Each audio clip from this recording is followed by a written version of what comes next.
جب حضرت یوسف علیہ السلام مصر کے بادشاہ بنے تو کچھ عرصہ بعد عزیز مصر کی وفات ہو گئی۔ اس وقت پورے مصر میں قحط چھایا ہوا تھا۔ زلیخا کو بھی غربت و افلاس نے گھیر لیا۔ بینائی ختم ہو گئی، شوہر مر گیا اور غریبی نے تنگ کر لیا، تو راستے پر بیٹھ کر بھیک مانگنے لگی۔ کچھ لوگوں نے اسے مشورہ دیا کہ تم یوسف علیہ السلام کے پاس جاؤ، وہ تمہاری سابقہ خدمات کے عوض تم پر رحم کریں گے اور یوں تمہیں لوگوں سے بھیک مانگنے کی ضرورت نہیں رہے گی۔ لیکن کچھ لوگوں نے اس مشورے کی مخالفت کرتے ہوئے کہا کہ تم یوسف علیہ السلام کے پاس ہرگز مت جانا، کیونکہ تمہاری وجہ سے یوسف علیہ السلام کو زندان جانا پڑا اور مصائب و آلام کا شکار ہوئے۔ اگر تم اس کے پاس گئیں تو وہ تمہیں سخت سزا دے گا۔ زلیخا نے کہا، میں جس یوسف علیہ السلام کو جانتی ہوں وہ اتنا مہربان ہے کہ اگر میں اس کے پاس چلی جاؤں تو میری دلجوئی کرے گا۔ وہ انتقام پر یقین رکھنے والا نہیں ہے۔ اور پھر ایک دن زلیخا یوسف کے راستے میں آ کر بیٹھ گئی۔ یوسف اپنے دربار سے برآمد ہوئے تو امراء و وزراء کی سواریاں ان سے پہلے گزری۔ جب زلیخا نے یوسف کی خوشبو محسوس کی تو ان کی سواری کے قریب آئیں اور کہا، پاک ہے وہ ذات جس نے نافرمانی کی وجہ سے بادشاہوں کو غلام بنا دیا اور اطاعت کی وجہ سے غلاموں کو بادشاہ بنا دیا۔ یوسف علیہ السلام نے پوچھا، یہ ضعیفہ کون ہے؟ زلیخا نے کہا، میں وہی ہوں جس نے دل و جان سے آپ کی خدمت کی اور زندگی کے کسی بھی لمحہ میں آپ کی یاد سے غافل نہیں رہی، اور آج مجھے میرے اعمال کی سزا مل چکی ہے اور نفس پرستی کا انجام میں نے دیکھ لیا ہے۔ آج میں 2 وقت کی روٹی کے لیے لوگوں سے سوال کرتی ہوں، کچھ تو مجھ پر رحم کرتے ہیں اور کچھ منہ پھیر کر چلے جاتے ہیں۔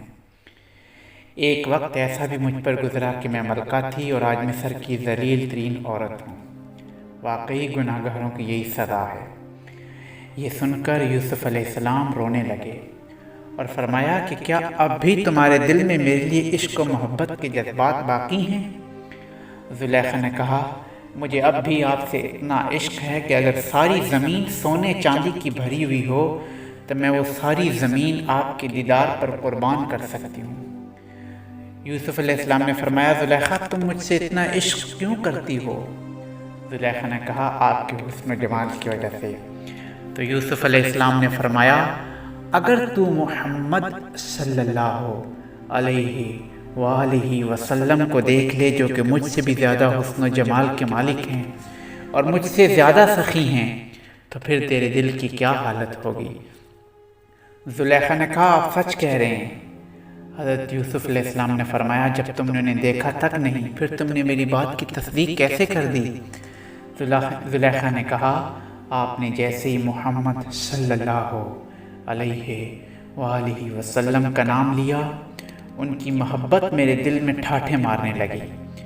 اللہ تعالیٰ نے یوسف علیہ السلام کو وحی فرمائی کہ زلیخا سچ کہتی ہے، اور چونکہ اس نے ہمارے حبیب محمد صلی اللہ علیہ وآلہ وسلم اور آپ سے محبت کی ہے، لہذا آپ زلیخا سے شادی کریں۔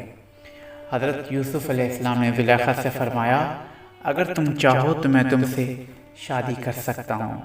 زلیخا نے کہا، اے اللہ کے نبی، آپ مجھ سے مذاق فرما رہے ہیں۔ جب میں جوان اور خوبصورت تھی تو آپ میری جانب متوجہ نہ ہوئے تھے، اور آج جب کہ میں بوڑھی، اندھی اور بے آسرا ہو چکی ہوں، آپ مجھ سے شادی کرنا کیسے گوارا کریں گے؟ چنانچہ جناب یوسف علیہ السلام نے زلیخا سے شادی کر لی۔